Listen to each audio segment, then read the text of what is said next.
Assalamu alaikum. In this lecture our topic is relation functions and their graphs. What is relation? ये जो तीन चीज़ें हैं relation, function and their graph, ये correlated हैं, तो इनको हम अलग अलग पहले डिस्कस करेंगे और फिर देखेंगे कि कलेक्टिवली ये क्या है। तो रिलेशन क्या होता है कि as a name is indicating कि कोई भी दो सब्जेक्ट्स या आप यूँ कह लें कोई भी दो सेट्स हैं, उनके ऑब्जेक्ट्स का जो आपस में रिलेशनशिप होता है उसको हम रिलेशन कह देते हैं। ठीक है, कि for example actually relation is a relationship.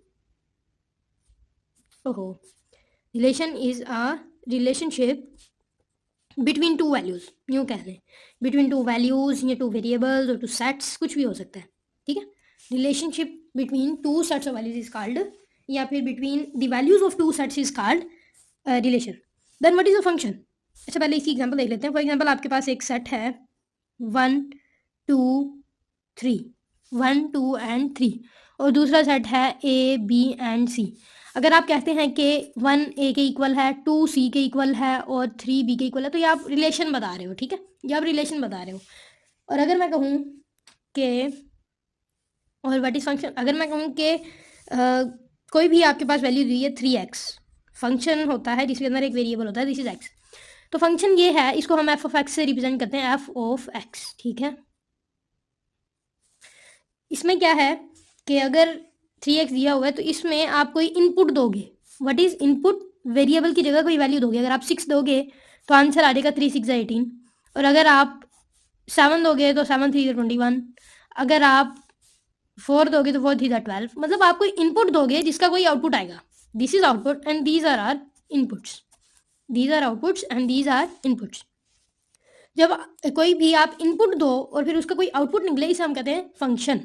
ठीक है, और इसमें ये जो x होता है ये फिर डिपेंडेंट होता है, डिपेंडेंट भी हो सकता है वैसे और इंडिपेंडेंट भी हो सकता है। ठीक है, आप इसको 6 वैल्यू दो, 7 दो, 4 दो, 3 2 1 कुछ भी दे दो आप, तो ये किसी पर डिपेंड भी कर सकता है और किसी पर डिपेंड नहीं भी कर सकता। अगर मैं कहूँ ये अभी इंडिपेंडेंट है, ठीक है, 3x इज इंडिपेंडेंट, मगर अगर मैं कहूँ कि ये आ गया y, तब भी ये इंडिपेंडेंट है मगर ये डिपेंडेंट हो गया।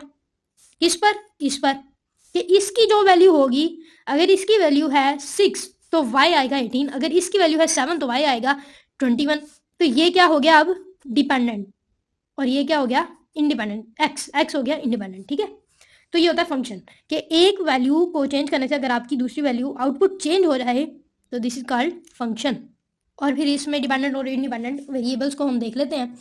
खैर, एक और बात है, फंक्शन में क्या होता है, फंक्शन में डोमेन होती है एक और एक रेंज होती है। अब ये जो है ना इनपुट, यहाँ पे लिख देते हैं कि जो हमारी इनपुट्स होती हैं ये होती हैं हमारी डोमेन, कि हमारी ये हमने ये डोमेन दी और हमारे पास, सॉरी यहाँ पर आना था, आउटपुट हमारी होती है रेंज, आउटपुट होती है रेंज और इनपुट होती है डोमेन। ये बात याद रखिएगा, एमसीक्यू में पूछी जा सकती है, वरना तो इसका कोई इंपॉर्टेंस नहीं है इसकी।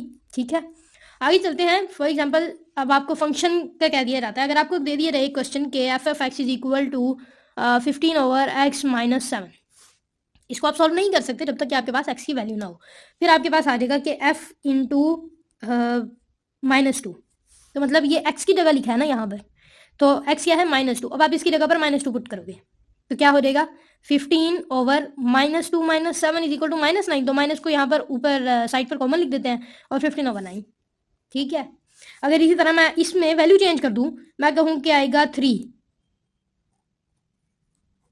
तो 15 ओवर 3 - 7 is equal to 15 over minus में आएगी ना वैल्यू, तो आप यहाँ पे लिख दो और नीचे आ जाएगा 4।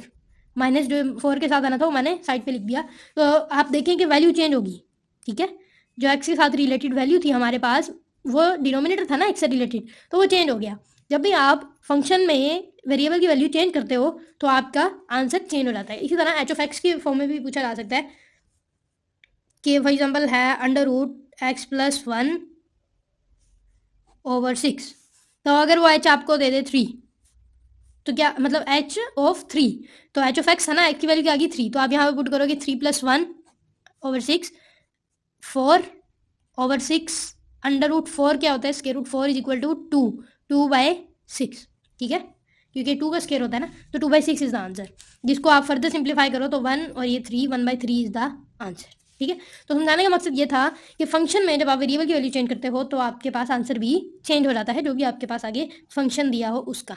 ठीक है, ये एक जनरल कॉन्सेप्ट था जो मैंने दे दिया। हमारा मेन टॉपिक है ग्राफ्स। ग्राफ में एक कार्टेशियन कोऑर्डिनेट सिस्टम या प्लेन होता है जो हर ग्राफ के लिए बहुत इंपॉर्टेंट होता है। ठीक है, तो हम पहले यही देख लेते हैं कि ये है क्या। अब यहाँ पर ये एक्स एक्सिस है हमारा और ये वाई एक्सिस है, ये तो आपको पता है ना। Horizontal is X axis, horizontal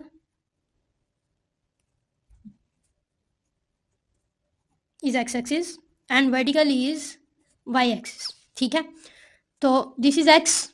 जब इधर पॉजिटिव, ये पॉजिटिव एक्स है ना, तो यहाँ पर एक्स बार मतलब एक्स नेगेटिव। ठीक है, फिर यहाँ पर वाई पॉजिटिव होता है अपवर्ड और डाउनवर्ड वाई, सॉरी पॉजिटिव था, अपवर्ड वाई पॉजिटिव होता है और डाउनवर्ड वाई नेगेटिव होता है। यहाँ पर डैश नहीं आएगा। तो अब आप देखिए, यहाँ पर हमने हर ग्राफ को ड्रॉ करने से पहले ये मेन कार्टेशियन सिस्टम या कार्टेशियन कोऑर्डिनेट प्लेन ड्रॉ करना होता है। फिर हम इसमें वैल्यूज देते हैं। अब एक्स की तरफ यहाँ पर ये जो पॉइंट होता है ना, यहाँ पर सारी जीरो होते हैं। यहाँ पर आपके पास एक्स की वैल्यू भी जीरो होगी, वाई की वैल्यू भी जीरो होगी। ठीक है, जीरो से इधर मूव करें तो पॉजिटिव आएगा 1 2 3 4 5। जीरो से नीचे मूव करें तो नेगेटिव आ जाएगा -1 -2 -3 -4 -5। जीरो से नेगेटिव एक्स की तरफ मूव करें तो -1 -2 -3 -4 एंड -5। अगर जीरो से पॉजिटिव वाई की तरफ मूव करें तो 1 2 3 4 5। और ये जो मैंने 5 तक लिया है, लेकिन आप अपने ग्राफ के अकॉर्डिंग लेते हो कि आपके पास क्या फंक्शन आया है। अब फंक्शन में मैंने आपको यहाँ पर खुद बताया ना कि एक्स की वैल्यू क्या होगी -2। इसी तरह फंक्शन कोई भी आपको दिया जाएगा, हम ग्राफ देख ही लेते हैं। चलो जी, ग्राफ्स हैं हमारे पास, गिने चुने ग्राफ से कोई आई थिंक 7 ग्राफ्स हैं या 8 ग्राफ्स हैं जो आपने करने हैं। तो इनको हम बहुत ही अच्छे तरीके से करेंगे। मगर आप सबसे पहले ये नोट करें कि मैंने सब ग्राफ में जो कॉमन था वो ड्रॉ किया है। ठीक है, सब ग्राफ्स में क्या कॉमन है, सबसे ऊपर आते हैं। यहाँ पर वैल्यूज़ लिखी हैं -2 -1 0 1 2। ये जो 5 वैल्यूज़ हैं ये आपने हमेशा याद रखनी है ग्राफ्स में। ये बस आप याद रखें, बाकी सब जो भी वो फंक्शन देगा ना उसके हिसाब से हो जाएगा।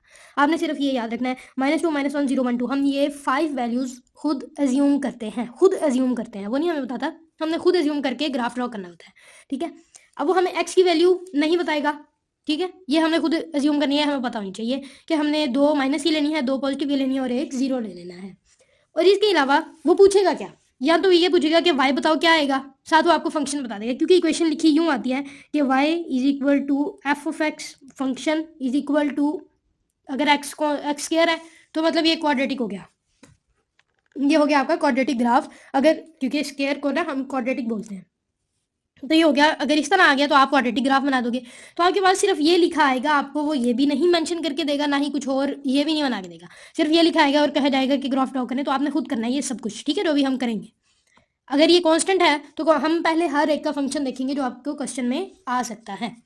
तो आपने इन वैल्यूज़, ये जो 5 वैल्यूज़ हैं, इनको यहाँ पुट करके अगर ये क्वेश्चन आता है इस तरह से, तो आप एक्स में ये 5 वैल्यूज़ पुट करके उनका आंसर निकाल के उसका ग्राफ ड्रॉ कर दोगे। ग्राफ ड्रॉ कैसे करना है ये हम देख लेते हैं। और फॉर एग्जाम्पल कांस्टेंट है हमारा फर्स्ट, तो क्वेश्चन क्या आएगा, क्वेश्चन आएगा y is equal to F X is equal to C. C stand for constant. जैसे ही सी आएगा आपको पता चल जाएगा कि ये कॉन्स्टेंट है। ठीक है, अब हो सकता है ये जो कॉन्स्टेंट ग्राफ है ना, इसमें हो सकता है वो आपको खुद लिख दे y इज इक्वल टू 3 या खुद लिख दे y इज इक्वल टू 5, कोई एक वैल्यू दे देगा वो। ठीक है, और अगर उसने कुछ भी नहीं दिया तो आपको खुद आप एज्यूम कर लोगे कोई भी। इसमें आप 5 नहीं करोगे, मैंने 5 के ड्रॉ करने थे इसलिए लिखा है, मगर इसमें आप पांचों नहीं लोगे। इसमें आपको ये एक वैल्यू एज्यूम कर लोगे अपनी तरफ से, चाहे आप -2 करो, +3 करो, कुछ भी, जीरो ना हो बस। ठीक है, जीरो नहीं करनी, -1 -2 इन पांचों में से कोई भी एक एज्यूम करोगे और उसका आप कांस्टेंट ग्राफ ड्रॉ करोगे। कांस्टेंट का मतलब होता है कि अगर आप एक्स को बढ़ाते भी जाओ तब भी वाई कांस्टेंट रहे। मतलब एक्स की जो भी वैल्यू हो जाए, चाहे वो बढ़ती जाए चाहे वो कम होती जाए, क्योंकि एक्स ग्राफ हॉरिजॉन्टल था ना, तो इधर बढ़ रही है इधर कम हो रही है।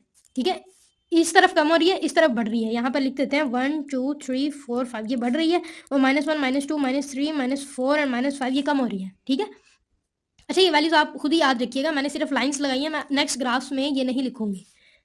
यहाँ पर -1 -2 -3 -4 एंड -5, दिस इज 1 2 3 4 एंड 5। ठीक है, तो आपने कोई एक वैल्यू खुद एज्यूम कर ली। फॉर एग्जाम्पल मैंने एज्यूम कर ली 3।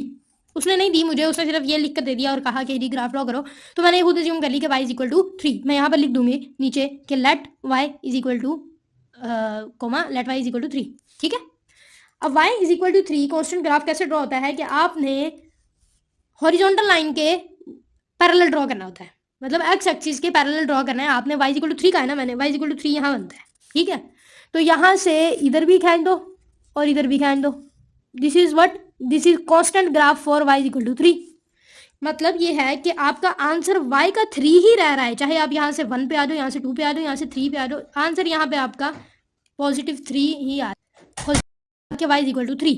तो x की फिर कोई भी वैल्यू हो, y is always equal to 3। अगर यही मैं लेट कर लूँ कि y इज इक्वल टू -1, तो ये रहा y इज इक्वल टू -1, फिर ग्राफ यूं ड्रॉ हो जाएगा। x एक्सिस के पैरेलल आपने ग्राफ ड्रॉ कर देना है, x की जो भी y की जो भी वैल्यू आप लेट करेंगे उस पर। ठीक है, अगर 3 लेट किया तो 3 पर, -1 किया तो -1 पर, 2 की है तो 2 पर। तो इस तरह से आपका ये ग्राफ कांस्टेंट ग्राफ हो जाएगा। आपने जो मेन चीज़ होती है वो ये याद रखने वाली होती है, एक तो कॉन्सेप्ट और दूसरा ये आपको सिर्फ दी जाएगी, आपको नहीं दिया जाएगा कि आपने कांस्टेंट ग्राफ ड्रॉ करना है। आपको ये इससे पता चलेगा कि constant graph. Cartesian coordinate system जो है, जो प्लेन है, आपको सिर्फ वो बहुत अच्छे से बनाना चाहिए, वो हर ग्राफ में ऐसे ही ड्रॉ होगा। तो आप कांस्टेंट की प्रैक्टिस करें और नेक्स्ट ग्राफ इंशाल्लाह नेक्स्ट लेक्चर में करेंगे। गुड लक, अल्लाह हाफिज़।